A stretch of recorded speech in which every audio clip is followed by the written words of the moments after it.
Jauh sebelum Indonesia dan Australia eksis, Kepulauan Asmor dan Kartir memiliki hubungan emosional dengan masyarakat tradisional, yakni suku Bajo yang kini berstatus warga negara Indonesia. Sebelum abad ke-19, pelaut-pelaut Bajo menemukan gugusan pulau ini.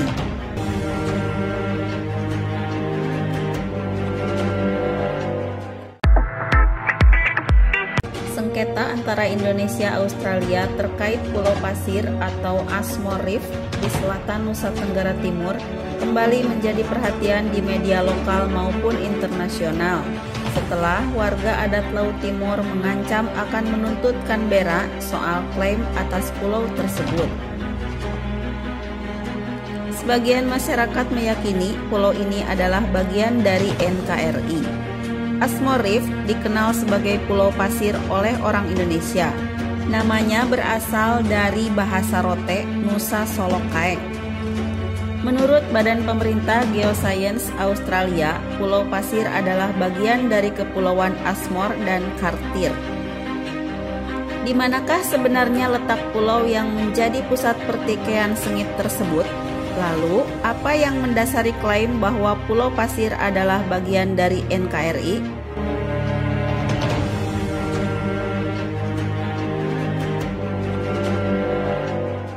Mengintip situs resmi Australia, pulau itu digambarkan terletak di tepi luar landas kontinen di Samudra Hindia dan Laut Timor.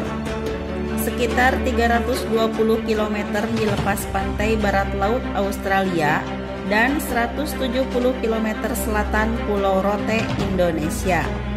Sedangkan situs resmi Kementerian Infrastruktur Australia menuliskan jaraknya sekitar 144 km di selatan Pulau Rote di Indonesia.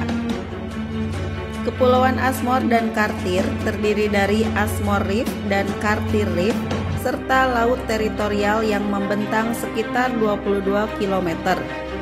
Dari keseluruhan wilayah ini, Asmor Reef meliputi bagian barat, tengah, dan timur kepulauan. Luasnya mencapai 583 km persegi. Kartir Reef mencakup Pulau Kartir dengan luas 167 km persegi. Kepulauan Asmor dan Kartir yang tak berpenghuni terdiri dari karang dan pasir, serta sedikit daerah berumput.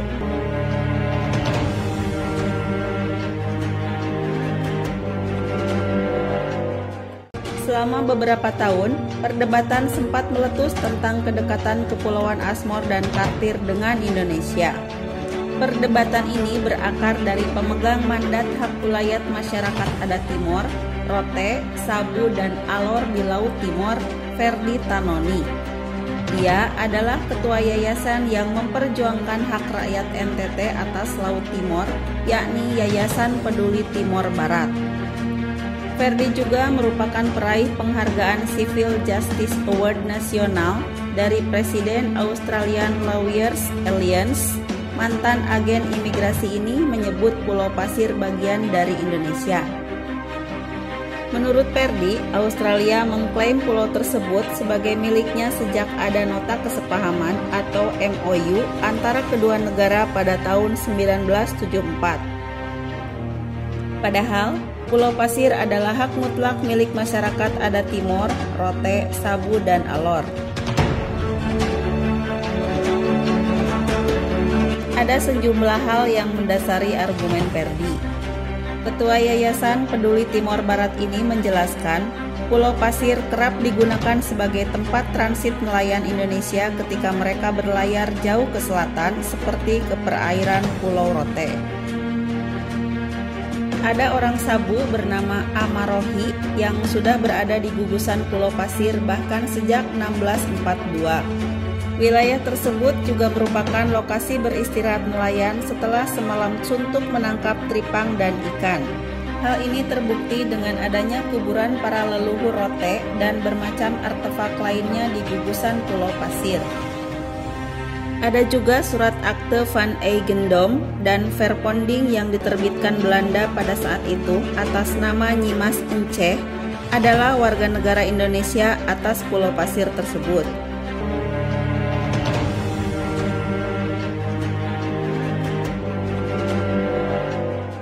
Jauh sebelum Indonesia dan Australia eksis, Kepulauan Asmor dan Kartir memiliki hubungan emosional dengan masyarakat tradisional, yakni suku Bajo yang kini berstatus warga negara Indonesia. Sebelum abad ke-19, pelaut-pelaut Bajo menemukan gugusan pulau ini. Secara tradisional, Kepulauan Asmor dan Kartir dijadikan suku Bajo sebagai tempat berteduh dan beristirahat. Kemudian, karena permintaan tripang yang meningkat dari masyarakat Cina, perairan ini juga menjadi tempat nelayan Bajo mencari tripang dan ikan.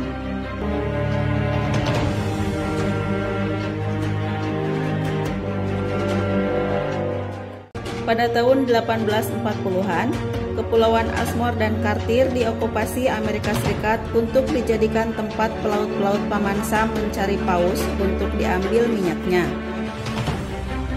Sadar bahwa Kepulauan Asmor dan Kartir memiliki posisi penting untuk mengamankan wilayah Australia, Kerajaan Inggris bertempur melawan Amerika Serikat untuk menguasai wilayah ini.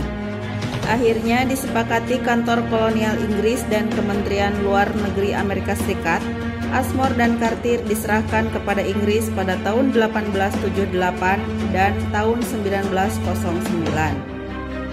Pada tanggal 23 Juli 1931, Inggris menyerahkan kedaulatan atas kepulauan ini kepada Australia untuk diurus oleh Australia Barat.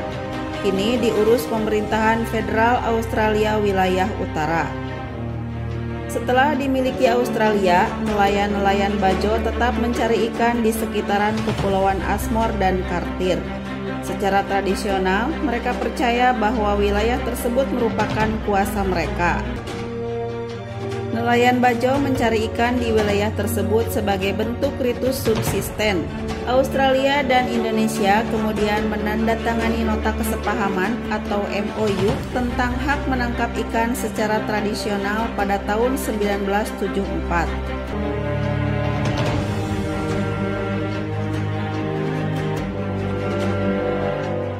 Masalahnya, meski wilayah tersebut sebelumnya hanya diisi dua negara dengan keterusiran Portugal dari bumi Lorosai, Timor Leste kemudian menjelma menjadi negeri merdeka. Hal ini membuat wilayah Kepulauan Asmor dan Kartir diisi kepentingan tumpang tindih antara Indonesia, Australia, Timor Leste, dan kepercayaan lokal masyarakat Bajo yang terusik gara-gara eksistensi negara. Tumpang tindih yang kian rumit manakala ditemukan harta karun berupa emas hitam di wilayah tersebut. Meski perundingan perbatasan Indonesia-Australia di wilayah Kepulauan Asmor dan Kartir cukup sulit dilakukan, yang dibuktikan dengan dilangsungkannya 6 kali pertemuan, mufakat akhirnya berhasil dicapai. Perjanjian untuk menyelesaikan sejumlah batas laut antara kedua negara kemudian ditandatangani pada tahun 1997. Wilayah tersebut disepakati diberikan eksklusivitas yang mirip seperti Pulau Christmas. Dan di antara Indonesia Australia terdapat area tumpang tindih zona ekonomi eksklusif milik negara masing-masing. Suatu hal yang pasca kesepakatan tersebut dicapai menimbulkan terjadinya serentetan kejadian yang merugikan Indonesia atas ambiguitas area tumpang tindih zona ekonomi eksklusif ini, yang dialami nelayan-nelayan tradisional dari data Polda NTT dari tahun 2004 hingga tahun 2006. 3.000-an nelayan asal Nusa Tenggara Timur ditangkap pihak Australia saat memasuki kawasan tersebut. Bahkan, pada tahun 2021 lalu, beberapa kapal milik nelayan ditenggelamkan polisi perbatasan Australia. Padahal, nelayan Indonesia mengunjungi Asmor Reef setiap tahun di bawah nota kesepahaman yang ditandatangani oleh pemerintah Australia dan Indonesia, yang memungkinkan mereka untuk memanfaatkan wilayah laut yang telah mereka akses secara tradisional selama berabad-abad. Saat ini pihak Australia telah terang-terangan mengusir nelayan Indonesia dengan menembakkan senjata dan menenggelamkan kapal mereka.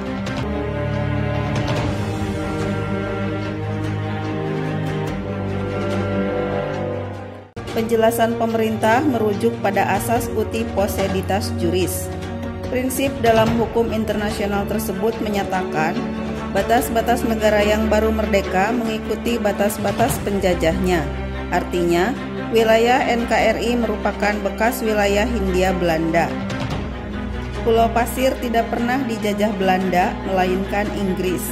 Alhasil, pulau tersebut tidak menjadi bagian dari Indonesia ketika merebut kemerdekaannya dari Belanda. Pun pemerintah Hindia Belanda tidak pernah menentang klaim Inggris atas Pulau Pasir sejak tahun 1878. Duta Besar RI untuk Australia, Damos Dumoli Agusman, kemudian mengungkit prinsip hukum estoppel, yakni negara tidak boleh ujuk-ujuk mengklaim sesuatu yang selama ini secara tersirat melalui perilakunya sudah mengakui bahwa pulau itu bukan miliknya. Konsep dalam hukum internasional ini mencegah suatu negara untuk menarik kembali kata-katanya dan mengajukan klaim tertentu. Pasalnya, Indonesia tidak pernah mengklaim Pulau Pasir. Hukum yang mengatur legalitas wilayah NKRI tidak menyatakan Pulau Pasir sebagai bagian dari Indonesia. Hal ini tercermin dalam Deklarasi Juanda pada tahun 1957 dan Undang-Undang Nomor 4 tahun 1960. Argumen kedekatan geografis juga tidak relevan dalam hukum internasional karena Pulau Miangas lebih dekat ke Filipina tapi milik Indonesia.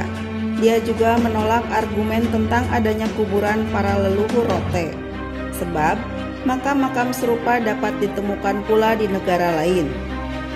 Argumen bahwa banyaknya makam warga negara Indonesia sebagai basis untuk klaim juga kurang pas, karena banyak makam nelayan Indonesia di Madagaskar dan tidak menjadikan Republik Indonesia berhak mengklaim pulau ini.